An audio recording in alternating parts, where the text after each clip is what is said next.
어느덧 이 사사기 강해 설교 시리즈가 오늘을 마지막으로 이제 끝을 맺게 됩니다. 굉장히 오랜 시간, 10주 동안 달려왔는데요. 아마 이 10주 동안의 말씀은 오늘 말씀을 향해서 쭉 달려왔다고 해도 과언이 아닐 정도로 오늘 말씀을 여러분들이 잘 들어주시면 좋을 것 같고요. 저도 이 말씀을 준비하면서 가장 개인적으로 가장 큰 은혜도 받고 깨달음도 얻고 이게 이런 말씀이었구나 라는 걸 깨닫게 된 그런 말씀인 것 같아요. 오늘 말씀은 이스라엘 역사상 가장 타락했던 시기 중에 하나로 우리에게 잘 알려져 있는 이 사사시대, 그 사사시대 속에 피어났던 더없이 소중한 한 줄기의 희망적인 메시지입니다. 우리가 이때까지 계속 아무런 메시지를 좀 많이 나누었는데 오늘은 정말 희망적인 메시지가 등장을 합니다. 사사, 그리고 레위인, 나아가 이스라엘 온 백성이 끝없는 탐욕과 부패에 빠져서 살아가던 그때에 어느 한 가정, 아주 작은 공동체를 통해 나타났던 하나님 나라의 회복 이야기. 오늘 우리는 바로 그 이야기를 함께 나누려고 합니다. 우리가 함께 읽은 룻기의 첫 말씀이요, 이렇게 시작해요. 사사들이 치리하던 때. 사사들이 치리하던 때. 그러니까 사사들이 다스리던 때라는 거죠. 룻기의 저자는 이때가 사사들의 시대였다라고 하는 이 한마디를 통해서 이 룻기가 기록될 그 당시의 시대상 그리고 사회상을 우리에게 고스란히 전해주고 있어요. 아마 이제 더 말씀드리지 않아도 이미 여러분들 잘 아실 것 같아요. 사사시대가 여러분들 어떤 시대였죠? 온 나라 그리고 온 민족들이 다 하나님을 떠나서 온갖 이방 민족들의 문화와 종교를 답습하고 그렇게 살아가던 시대였습니다. 그러니까 하나님의 말씀은 완전히 무너졌고 세상적인 욕심과 성공에만 미쳐 살아가던 그때가 바로 이 사사시대의 이스라엘의 모습이었다는 겁니다. 그렇다면 그때 과연 이 한 가정에서 어떤 일이 일어났는가, 이걸 함께 오늘 좀 나누려고 하는데요. 성경은 베들레헴이라고 하는 곳에요, 하나님을 왕으로 섬기는 한 가정이 살고 있었다, 이렇게 이야기를 시작하고 있어요. 근데 그 집의 가장이었던 한 남성의 이름이 엘리멜렉이었다고 합니다. 이 엘리멜렉이라고 하는 사람의 이름의 뜻은 나의 하나님은 왕이시다 라는 뜻이에요. 나의 하나님은 왕이시다. 이게 무슨 말이냐면 하나님을 왕으로 모시고 살아가는 가정이었다라는 모습을 우리에게 지금 성경이 이름을 통해서 증거해주고 있는 겁니다. 그러니까 우리가 이 유대교 랍비들이 주로 이 이름의 뜻을 이렇게 해석하면서 이 말씀을 해석하는 그런 전통이 있는데 우리가 그 전통으로 이 말씀을 좀 해석해야 오늘 말씀이 정확하게 이제 이해가 되실 겁니다.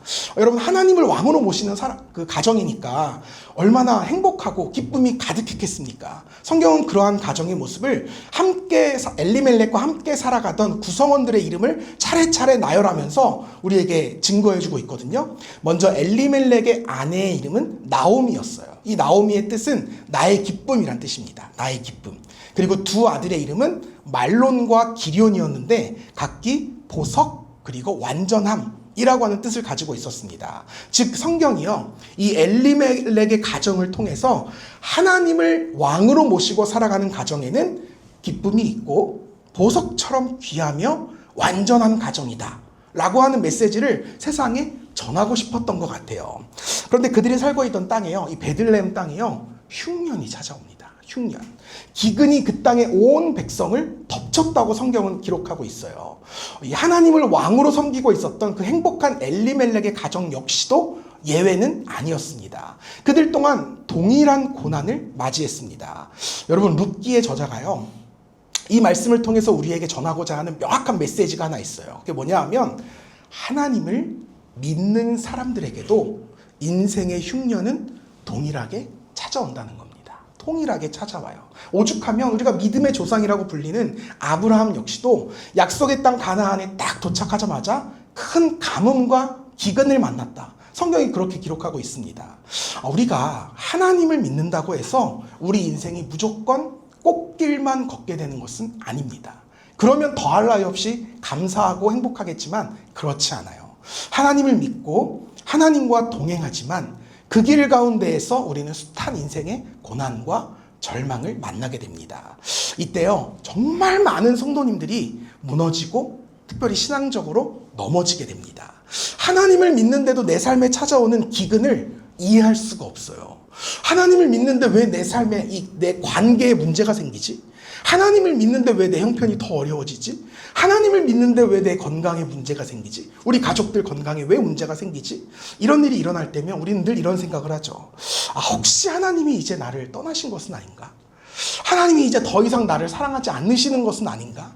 하나님의 마음을 오해하고 곡해하곤 합니다. 그러나 여러분, 우리가 우리의 인생 속에서 흉년과 기근을 만난다고 하는 것은 결코 하나님께서 나를 사랑하시지 않는다는 그런 증거가 아닙니다. 우리는 절대 우리 삶에 펼쳐지는 상황과 환경으로 인해서 나를 향하신 하나님의 사랑과 구원을 의심해서는 안 됩니다. 여러분, 성경 어디를 여러분 살펴보셔도요, 하나님께서 우리에게 기근을 만나지 않게 해줄게, 이렇게 약속하신 말씀이 없습니다.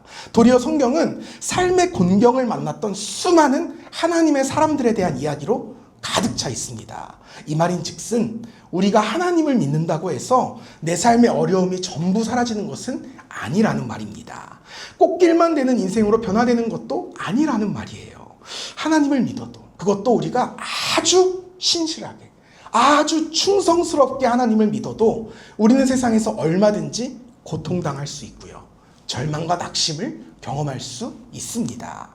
하지만 단 한 가지, 하나님을 믿는 사람들이 믿지 않는 사람들과 다른 점이 한 가지 있습니다. 그것은 바로 그 고난을 마주하는 자세가 다르다는 겁니다. 거듭 말씀드리지만 하나님을 믿는 사람들도 기근을 만나요. 인생의 흉년을 만납니다. 다만 그 기근과 흉년 앞에서 너무 쉽게 포기하거나 절망하는 그런 인생을 살지 않는다는 거예요. 도리어 우리는요, 그 안에 담긴 하나님의 뜻을 찾고자 하고요, 그 안에서 분명한 하나님의 은혜와 사랑, 그리고 구원의 확신을 체험하게 됩니다. 나아가서 그 기근을 통해서 나의 더욱 큰 영적인 성장을 거두게 되고, 내 인격의 성숙을 얻게 되고, 내 삶의 지경이 확장되는 놀라운 경험, 간증을 얻게 됩니다. 이것이 바로 신앙인들과 비신앙인들이 구별되는 차이점이라는 겁니다. 여러분, 이렇게 보자면 신앙을 가진 사람과 신앙을 가지지 않은 사람의 차이는 삶에서 고난을 만나느냐, 고난을 만나지 않느냐, 여기에 있는 것이 아니라 그 고난에 어떻게 대처하느냐, 여기에 있다는 사실을 우리가 깨닫게 됩니다. 이것이요, 비단 신앙인과 비신앙인들만의 문제는 아닌 것 같아요. 신앙인들 가운데에도 고난 앞에서 무너지는 성도들이 있고요, 반대로 고난 앞에서 더 견고하게 성숙하는 신앙인들도 있습니다. 마치 예수님의 비유처럼 삶의 고난을 통해서 믿음의 알곡과 쭉정이가 구별되는 것입니다.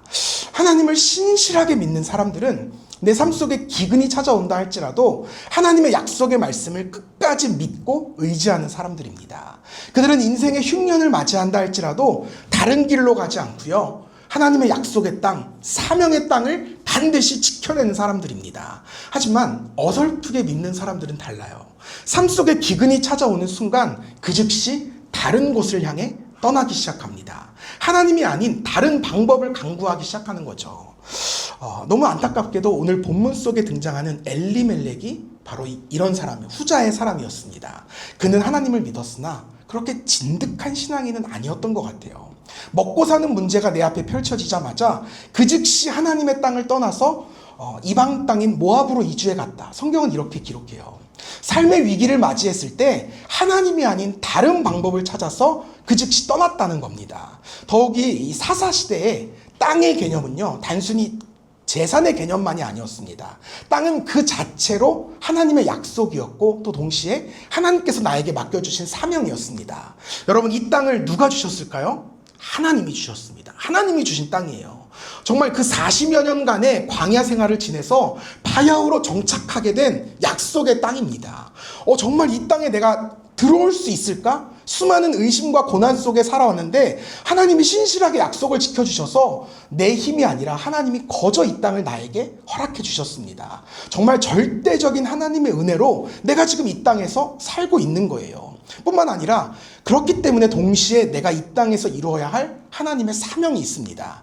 내가 사는 이 땅을 하나님의 나라로 회복시키는 것.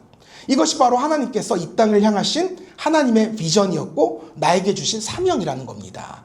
그런데 지금 엘리멜렉이요, 인생의 흉년 앞에서 하나님의 약속과 사명은 다 내팽겨치고 홀로 다른 살 길을 찾아 떠났다는 겁니다. 이것은 곧 하나님께서 내 삶의 주인이시다라는 고백을 포기한 것과 다름이 없었습니다. 그렇게 이방 땅을 향한 엘리멜렉은 그곳에서 나의 삶의 안정과 번영을 이루고자 했어요.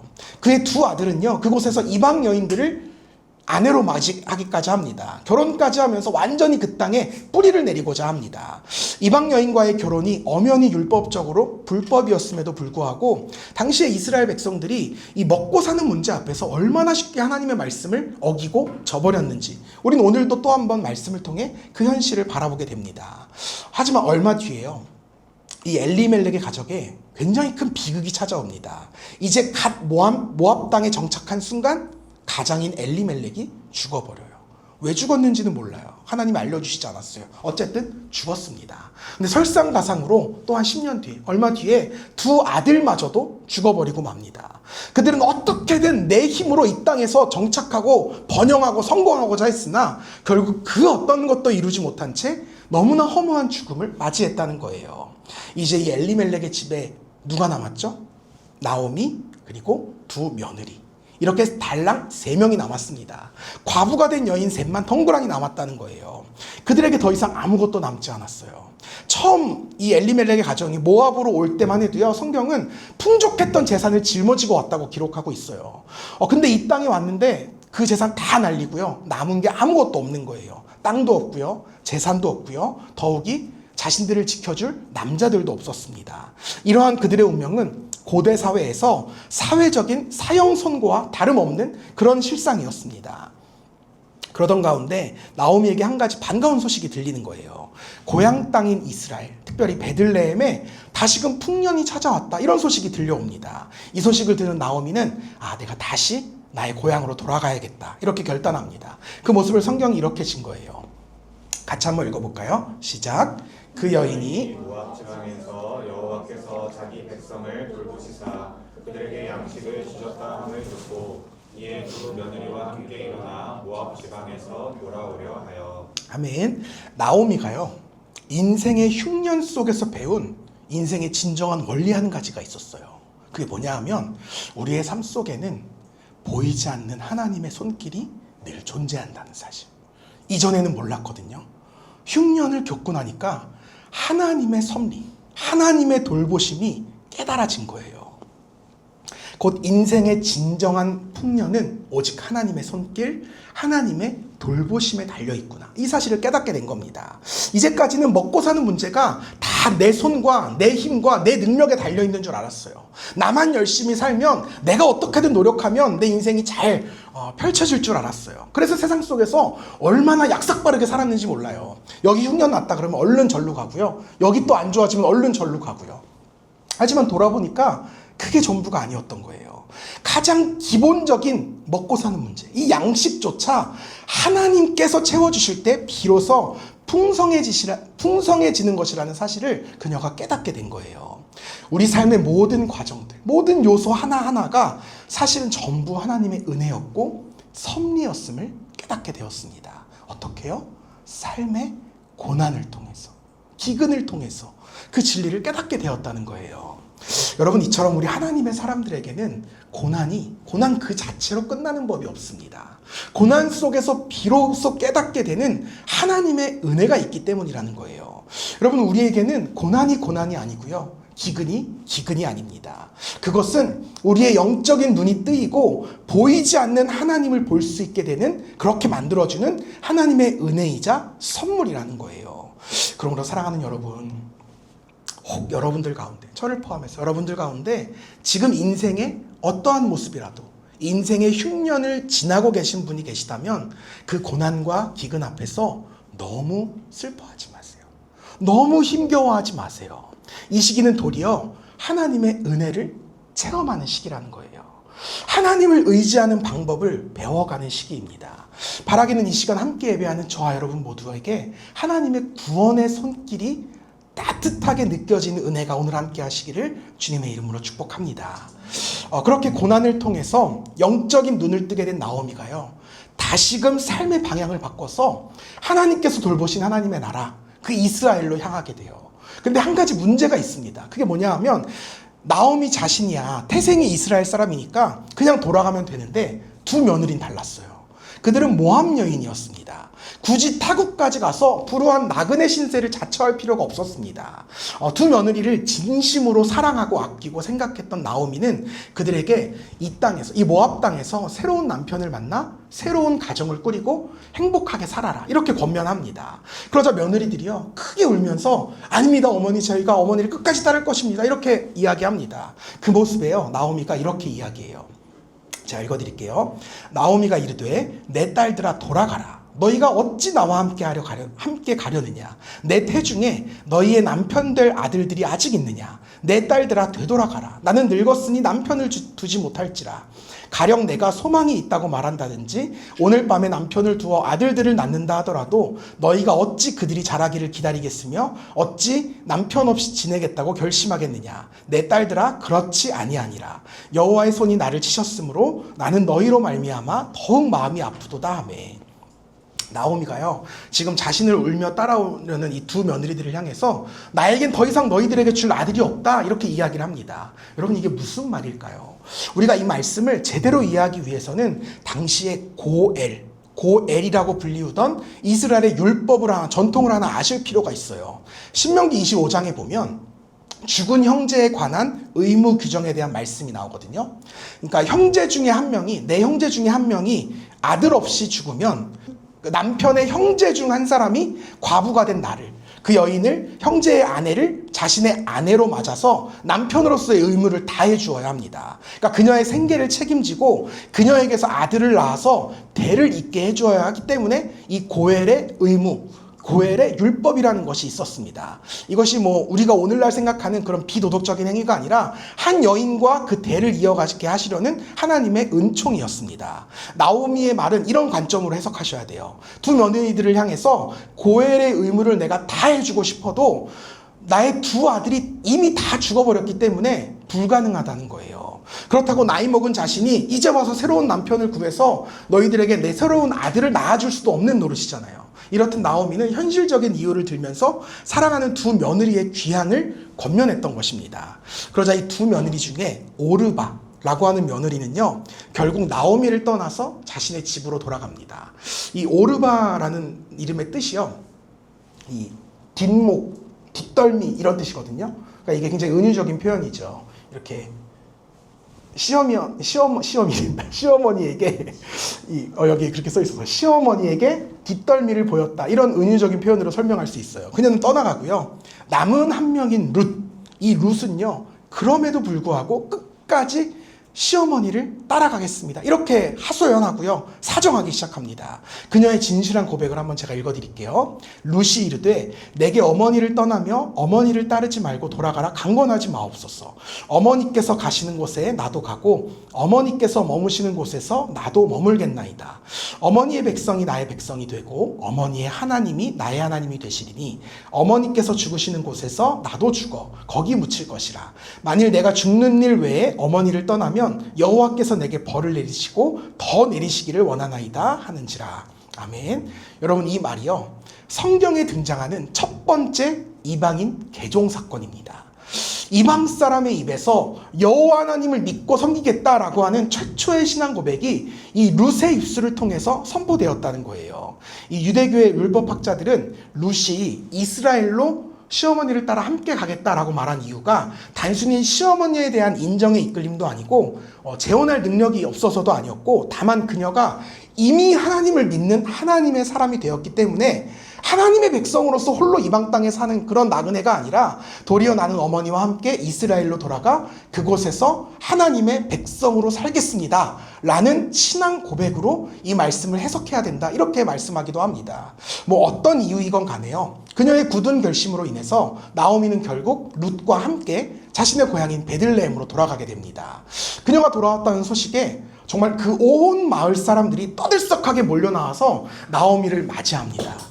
기근을 피해서 모압 땅으로 떠나갔던 엘리멜렉의 가정, 분명 풍족한 재산을 짊어지고 그렇게 성공을 찾아 모압 땅으로 떠났는데 이제와 다시 돌아온 이 나오미의 모습을 보니까 그 참상이 너무 처참한 거예요. 남편 죽고 두 아들도 죽고 아무 재산도 없이 그냥 늙은 시어머니와 이방인 며느리, 이렇게 둘만 덩그러니 찾아온 거잖아요. 돌아온 거잖아요. 정말 저희가 그때 그 때깔 좋던 나오미가 맞느냐? 이렇게 수근수근 거리는 마을 사람들을 향해서 나오미가 이렇게 말해요. 나오미가 그들에게 이르되 나를 나오미라 부르지 말고 나를 마라라 부르라. 이는 전능자가 나를 심히 괴롭게 하셨음이니라. 내가 풍족하게 나갔더니 여호와께서 내게 비어 돌아오게 하셨느니라. 여호와께서 나를 징벌하셨고 전능자가 나를 괴롭게 하셨거늘 너희가 어찌 나를 나오미라 부르느냐 하니라. 아멘. 이 말씀을요, 내가 왕이었습니다 라는 책에서 이익상 목사님께서 이렇게 사역을 하세요. 보다 좋은 것을 찾아서 하나님을 떠났으나 결국 내가 선택한 곳에서 아무것도 찾지 못했습니다. 오히려 가진 것마저도 모두 잃어버렸습니다. 달콤하고 기쁨이 넘쳤던 나오미는 더 이상 없습니다. 이제 제 인생은 쓰디쓴 마라의 인생입니다. 마라맛 인생이 된 거죠. 마라맛 인생이. 요즘 많은 분들이 이렇게 즐겨 드시는 맵고 짜고 강렬한 그 마라탕의 기원이 루키였나 봐요. 웃자고 한 소리인데 너무 심각하신 거 아니에요? 이 마라가요, 히브리어로 고통, 괴로움이라고 하는 뜻입니다. 즉 기쁨으로 가득 차서 정말 달콤달콤했던 나오미의 인생이 이제는 세상 그 어떤 약보다도 더 쓴 마라반 인생으로 바뀌어 버렸다는 겁니다. 그렇게 나오미와 룻은 마라의 인생으로 두 번째 인생을 이스라엘에서 다시 살아가기 시작합니다. 나오미와 룻이 이스라엘로 돌아왔을 때 마침 그때가 보리를 거둔 수확하는 시기였습니다. 시어머니를 봉양하면서 그렇게 살아가야 했던 룻은 밭에 나가서 그곳에 이렇게 떨어져 있는 이삭을 주워서 생계를 이어가기 시작합니다. 당시 이스라엘 전통에 밭을 가진 이들이 곡식을 이렇게 거둘 때요, 밭의 끝 모퉁이에 있는 열매는 거두면 안 되었습니다. 혹 곡식을 이렇게 거두다가 실수로 이렇게 떨어뜨리는 이삭이 있잖아요. 그것도 주워서는 안 되었습니다. 과일의 경우에도 마찬가지였어요. 남은 것, 떨어진 것, 이것들은 전부 가난한 이웃들과 나그네의 몫으로 남겨둬야 했습니다. 아무리 내가 이 주인이라 해도요, 결코 그것은 건들 수 없는 몫이었어요. 이것은 경제적인 어려움에 처한 이들을 위해 하나님께서 직접 제정하셨던 이스라엘의 복지 정책이었기 때문에 그렇습니다. 그런데 마침 룻이 이삭을 줍던 밭의 주인이 보아스라고 하는 사람이었거든요. 근데 이 보아스는 엘리멜렉 집안과 넓게 보면 한 가문에 있던 사람이었어요. 그러니까 쉬운 말로 먼 친척 관계였던 거죠. 그러니 당연히 이 보아스가 나오미와 룻의 상황을 너무 잘 알고 있었고요. 더욱이 룻이 자신의 시어머니를 끝까지 모시고자 나그네의 신분을 자처하기까지 했고, 심지어 이방인으로서는 여호와 하나님을 믿는 최초의 개종자였다는 사실도 이미 알고 있었습니다. 그러한 이유로 보아스는 룻에게 더 많은 관심과 호의를 베풀기 시작합니다. 적어도 그들이 먹고 살 걱정은 하지 않도록 그렇게 충분한 양식을 베풀어 주었다는 거예요. 보아스의 도움으로 인해서 이 나오미와 룻은 당장 급한 불은 끌 수 있게 되었습니다. 생계 문제는 해결하게 되었다는 거죠. 하지만 앞으로의 인생은 굉장히 막막했습니다. 언제까지 이렇게 이삭 죽기나 하며 살 수는 없는 노릇이었고, 더욱이 이방민족 나그네였던 룻을 향한 이스라엘의 반응은 너무 싸늘하고 냉랭했어요. 그 이유는 앞서 언급해드렸던 이스라엘의 율법이자 전통인 고헬의 의무 때문에 그렇습니다. 이 고헬법상 형제가 죽었을 경우 그 형제 중 한 명이 이 형제의 아내를 자신의 아내로 맞이해야 한다고 말씀드렸잖아요. 그런데 만약에 직계 형제가 없을 경우에는 그 가문으로 범위를 넓혀가게 됩니다. 즉 가문 안에서 가까운 순서대로 고헬의 의무를 담당해야 되는 거예요. 그러니까 오늘식의 표현으로 하면 뭐 1촌, 2촌, 3촌, 4촌, 뭐 5촌, 6촌, 8촌, 사돈의 8촌까지 계속 나오기 시작하는 겁니다. 이런 식으로 보다 가까운 친인척이 그녀를 아내로 맞이해서 그녀의 남은 삶을 책임지고 돌보아줘야 했습니다. 그렇게 따지다 보니까 그녀에 대해서 고헬의 의무를 져야 할 사람이 딱 지정이 되었습니다. 그런데 문제는요, 그가 룻을 자신의 아내로 맞이하기를 거부했다는 거예요. 거절했다는 거예요. 여러분 생각해 보세요. 그가 룻을 아내로 맞이한다라는 말이 어떤 의미냐면, 엘리멜렉의 소유였던 땅을 자신이 직접 사서 그 돈을 룻에게 주어야 합니다. 지불해야 합니다. 그리고 그녀로 하여금 아들을 낳아 주어야 되고요. 또한 그 아들이 장성한 어른이 되기까지 후견인이 되어서 그 아이를 책임지고 돌봐주어야 한다는 말이 됩니다. 심지어 우리가 일전에 희년에 대해서 배웠잖아요. 희년이 되면 자기가 돈 주고 산 이 엘리멜렉의 땅도 다시 그 가문에 그 집안에 돌려주어야 합니다. 그러니까 사실상 그의 입장에서는 아무리 계산기를 두들겨 봐도 전적으로 손해보는 장사일 뿐이었다는 거예요. 이런 이유로 그는 룻에 대한 고엘의 의무를 지기를 거절합니다. 성경이 이렇게 진 거예요. 그 기업 물을 자가 이르되, 그러니까 고엘의 의무를 지는 자예요. 나는 내 기업에 손해가 있을까 하여 나를 위하여 물으지 못하노니 내가 물을 것을 내가 물으라. 나는 물으지 못하겠노라 하는지라. 왜 당시 룻에 대한 시선이 이토록 냉랭했는지 아시겠죠? 룻 자체가 손해였기 때문이에요. 손해였기 때문입니다. 여러분, 하나님의 율법보다 나의 이득이 더 중요한 세상. 나에게 손해가 가는 일이라면 하나님의 말씀조차 너무 쉽게 어기고요. 지켜지지 않는 세상. 우리가 일전에 나누었던 것처럼 지파와 지파끼리 서로 돕지 않는 그 지파 이기주의를 이미 넘어서서 한 가문에서조차 서로에 대한 도움의 의무를 다하지 않고 가족의 고난조차 그렇게 방관하는 세상, 이것이 바로 끝없이 추락해 가던 사사시대 이스라엘의 모습이었다는 겁니다. 그렇게 가장 가까웠던 사람이 룻을 거절했기 때문에 이제 그 다음 가까운 사람이 룻에 대해서 고엘의 의무를 짊어져야 했습니다. 그가 바로 보아스였어요. 그리고 보아스는 결국 그녀를 자신의 아내로 맞이하게 됩니다. 정말 모두가 개인의 이득을 따져가면서 하나님께서 명령하신 이 신성한 고엘의 의무를 거절하고 저버리던 그때에 적어도 보아스 한 사람만큼은 왕이신 하나님의 말씀에 전적으로 순종했다는 겁니다. 근데 여러분, 참 신기한 게 뭐냐 하면 보아스라고 하는 이름의 뜻이 뭔지 아세요? 보아스는 히브리 원어로 생명력이란 뜻입니다. 생명력. 그러니까 보아스가 자신의 이름 그대로 쓰임받았다는 거예요. 죽어가던 엘리멜렉의 가문이 보아스로 인해서, 그 하나의 생명력으로 인해서, 보아스 한 사람의 전적인 순종으로 인해서 다시 생명력을 회복하게 되었다는 겁니다. 여러분, 이 이야기를 통해서 룻기의 저자가 우리에게 전하고자 하는 메시지가 무엇일까요? 그는 죽어가는 이스라엘 속에서 새롭게 타오르는 한 줄기의 생명력을 증거하고 싶었던 겁니다. 이 불순종의 시대에 한 사람의 순종이 다시금 이 세상을 회복시킬 것이다. 이 놀라운 메시지를 지금 전하고 싶은 거예요. 한 가정을 살렸던 생명력이 앞으로 이스라엘 전체를 살려낼 생명력으로 더 크게 번져나갈 것이다. 이것을 예표하고 싶었던 것입니다. 바로 이 이야기가 오늘 우리가 함께 읽은 두 번째 본문 말씀을 통해 명확하게 증거돼요. 이 말씀 한번 같이 읽어볼게요. 시작. 그의 여인들이 그에게 이름을 지어주되 나오미에게 아들이 태어났다 하여 그의 이름을 오벳이라 하였는데 그는 다윗의 아버지인 이새의 아버지였더라. 아멘. 보아스와 룻이 결혼해서 아들을 낳습니다. 근데 그 아들의 이름을 오벳이라고 지어요. 여러분, 오벳이 무슨 뜻이냐면 종이란 뜻입니다. 종. 모든 사람들이 하나님을 떠나 스스로 왕이 되어 살아가던 그때에 끝없는 타락으로 인해서 멸망의 길을 걸어가고 있던 이스라엘에 다시금 하나님의 종이라는 정체성이 태어나서 자라나기 시작합니다. 그러니까 하나님께서 왕처럼 군림하는 그 모든 권세들을 다 꺾으시고 다시금 하나님의 종 오벳을 통해서 이스라엘을 새롭게 개혁하시겠다, 새롭게 세워가시겠다, 이런 결심을 내비치신 것입니다. 그렇게 이스라엘의 역사는 이 오벳을 기준으로 반전되기 시작합니다. 그를 기점으로 죽어가던 이스라엘이 다시 살아나고 회복되기 시작합니다. 그의 손자인 다윗을 통해서 그 모습을 우리에게 하나님은 증거하고 계시죠. 그리고 그러한 믿음의 계보가 어디까지 흘러가게 되느냐? 말씀을 읽어드릴게요. 보아스는 룻에게서 오벳을 낳고 오벳은 이새를 낳고 이새는 다윗 왕을 낳으니라. 다윗은 우리아의 아내에게서 솔로몬을 낳고 야곱은 마리아의 남편 요셉을 낳았으니 마리아에게서 그리스도라 칭하는 예수가 나시니라. 아멘. 이 믿음의 계보가 흘러서 어디까지 흘러가느냐? 예수 그리스도께서 나셨다는 거예요.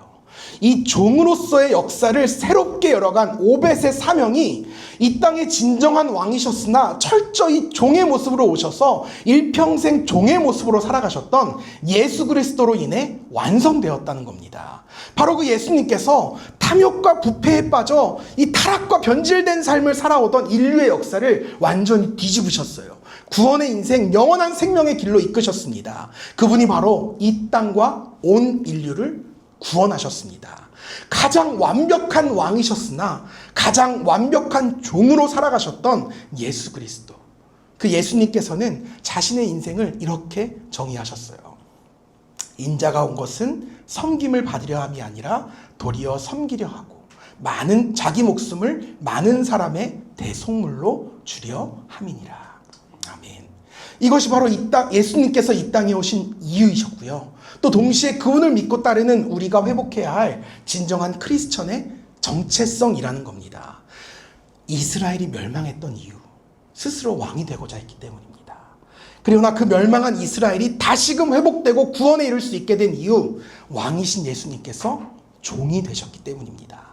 아무 죄도 없으셨던 예수님께서 스스로 죄의 종이 되셔서 우리 모두의 죄를 대신 짊어지시고 십자가에 달려 우리의 모든 죄악을, 죽음을 대속하셨기 때문에, 그래서 예수님만이 우리의 구원자, 그리고 나의 구원자가 되시는 것입니다. 사사기의 저자, 또 룻기의 저자가 궁극적으로 우리에게 전하고자 하는 메시지는 바로 이거예요. 예수 그리스도를 바라보라. 예수 그리스도를 의지하라. 예수 그리스도를 믿고 따르라. 그분만이 우리의 유일하신 구세주시다. 사랑하는 성도 여러분, 우리에겐 예수님이 필요해요. 우리는 결코 스스로 왕이 되어서 스스로 구원에 이를 수 없는 존재입니다. 우리는 결코 우리의 탐욕의 문제, 정욕의 문제, 온갖 추악한 죄악으로부터 우리 스스로를 구원해낼 수 없습니다. 오직 예수님만이 그 모든 죽음의 문제로부터 우리를 구원하실 수 있으세요. 오직 예수님만이 우리의 진정한 구세주시고 그리스도이십니다. 여러분 믿으십니까? 여러분 정말 이 말씀 믿으십니까? 오늘은 한 단락의 말씀을 같이 읽는 것으로 오늘 말씀을 좀 맺고자 합니다. 이 말씀을 여러분 나에게 주신 하나님의 말씀으로 그렇게 받으시면 좋겠어요. 우리 한번 말씀을 같이 읽도록 하겠습니다. 시작. 너희 안에 이 마음을 품으라. 곧 그리스도 예수의 마음이니 그는 근본 하나님의 본체시나 하나님과 동등됨을 취할 것으로 여기지 아니하시고 오히려 자기를 비워 종의 형체를 가지사 사람들과 같이 되셨고 사람의 모양으로 나타나사 자기를 낮추시고 죽기까지 복종하셨으니 곧 십자가에 죽으심이라.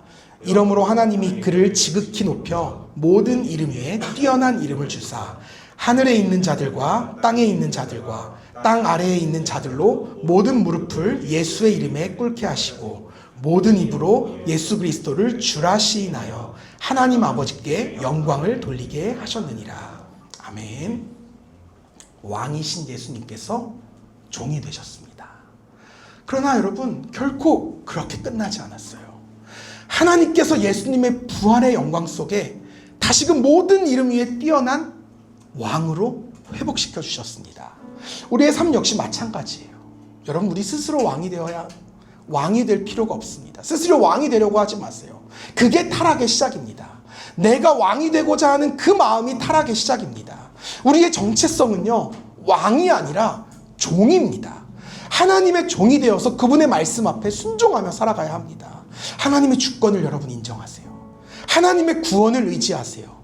그렇게 내 눈에 좋은 삶이 아니라 하나님 보시기에 좋은 삶을 살아가시기 바랍니다. 우리가 이렇게 살아갈 때 하나님께서 우리를 그분의 자녀로 부르시고 왕의 자녀로서 위엄과 긍지 속에 살아가게 해주실 것을 믿음으로 받으시기 바랍니다. 사랑하는 여러분, 정말 이 그림이요, 전 너무 뭉클했어요. 이 그림처럼 여러분의 삶이 변화되었으면 좋겠어요. 예수님 앞에 무릎 꿇으십시오. 그 무릎을 꿇었을 때 하나님의 왕의 위엄이, 그 영광이 우리에게 동일하게 임할 것입니다. 세상 그 무엇과도 바꿀 수 없는 하늘의 영광을 여러분 기대하며 사십시오. 천국 소망 품고 사십시오. 여러분 그리스도께로 나오십시오.